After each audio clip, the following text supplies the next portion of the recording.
All right, good morning, everyone. I am right here in Victoria, BC, and available through live chat to answer any of your questions. I'm just waiting for my son outside of hockey, so I thought I'd get going and use this opportunity to help people with anything that is on their mind related to real estate. All right, so the number one question I keep getting from people is, do I have to pay taxes? What taxes do I have to pay upon closing? Okay. And when you're buying a home in Victoria, the taxes that you have to pay all depend on what is your immigration status, is the product that you're buying new or not, and so on and so forth. So let's start off with a scenario. I'll give you different scenarios so you know whether taxes apply to you or not when buying a home here in Victoria. So suppose you're from LA, you're looking to move out here, you're not a Canadian, and you want to buy a place. Well, if you want to buy in certain parts of Vancouver Island, you are subject to the foreign buyer tax straight off the bat. So I should let you know that. Now, there are parts of the island where you don't have to pay foreign buyer tax. Now, you're going to ask me, how much is this foreign buyer tax? I will give you a link on my website that gives you more information on how much the foreign buyer tax is here in BC. Also, feel free to subscribe to my channel so that as I post these informative videos for you guys, you're able to get more information and put yourselves in a better position to decide where you want to buy and how much you're going to spend on buying. All right, so if you're from LA, you're not a Canadian, you have to pay the foreign buyer tax. The other tax, if the product is new, now I ran into this recently, you have to pay GST, which is goods and sale tax. It's 5%.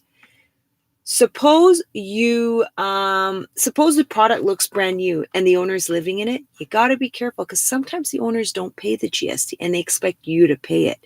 So when writing your contract, these are points that we really have to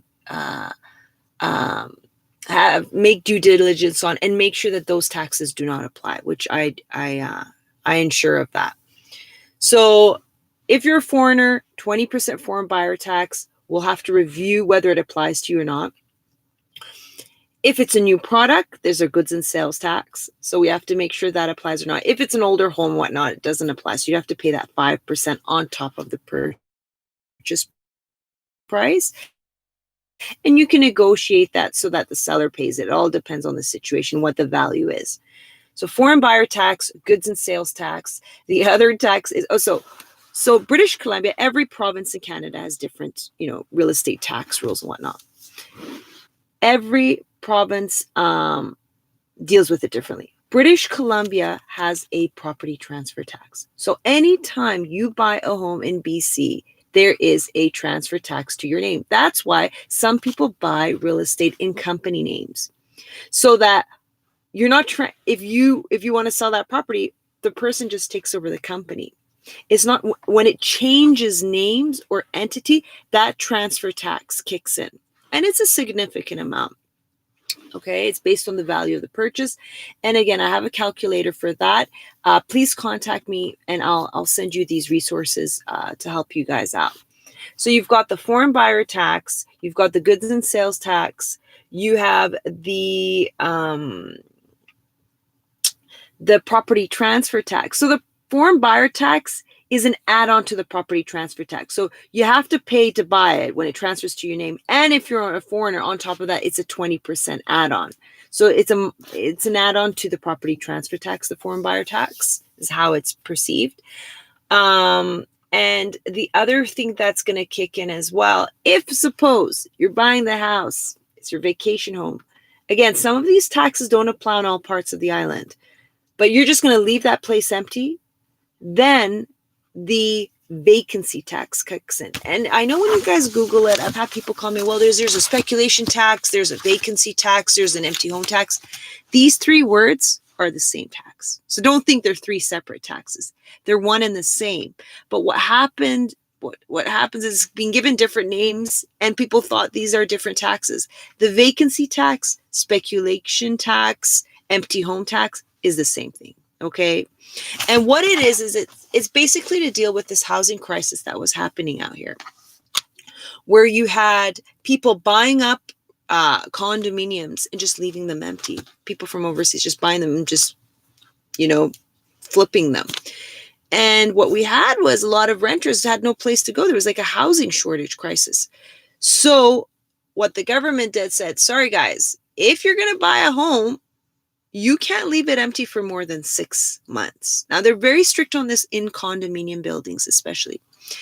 And when you buy a condo, everyone, if you have a tenant, you have to fill out the Form K. Okay, so they'll know if it's rented or not. So on homes, not so much can they figure that part out, because it's unless your neighbor says, he's never here, man. You guys should better go after him for the penalty on it is significant. But as long as you stay there for as a minimum of 6 months, you are good. You don't have to pay the vacancy or empty home tax or speculation tax or whatever else tax you want to call it. But the one I usually go back is called the vacancy tax. So that's another pointer that I wanted to give you. Now, I've got a live chat feed here on the side. If any of you have any other questions that you want me to answer, feel free to ask away. I'm dressed all warm here. It is winter here in Victoria, and it's early morning. So what else can I say? So you've got these taxes, and what other costs do you have when you're closing on a home? Okay. So I've told you about these, and I've got a link on my website where I just break everything down.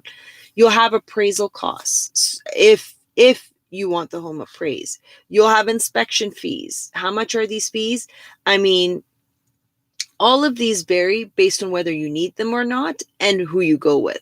So feel free to reach out to me. You can go to bchomegroup.ca, my website, and just shoot me a form, shoot me a message through the website, and contact me. And any of your questions, I generally answer within 3 to 4 hours. If I'm really busy, 24 hours, but I always get back to everyone, rest assured. And we'll make sure we help you guys and make your transition to moving in Victoria or moving from another home here in Victoria easy, informed, and the right choice for you. Cheers, guys.